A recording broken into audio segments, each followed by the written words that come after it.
Hi, welcome to Hard Reset Info channel, dear viewers. In front of me LG Q70, and now I'm gonna show you how to record screen on this device. So firstly, open the control panel, and here you need to find record screen feature. So as you can see, I have this feature here, but if you have no screen recording icon on your control panel, you need to click on the pencil button on the right up corner of your screen.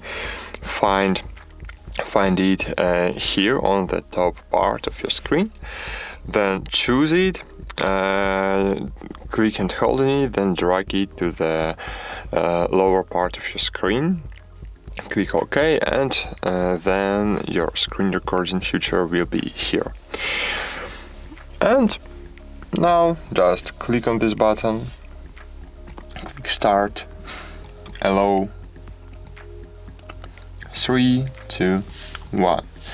So great, now my screen is recording. Here you can disable or enable microphone, and here you can enable or disable camera preview, your selfie camera, for example. Here, as you can see, here you can have the mini camera icon, and here you will be visible for users.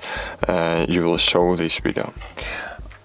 Okay, and if you want to stop the video recording, just click on the square button to stop. Here you will see your video records. So, okay, that's it. Thanks for watching. Like this video, subscribe to our channel, and bye. See you.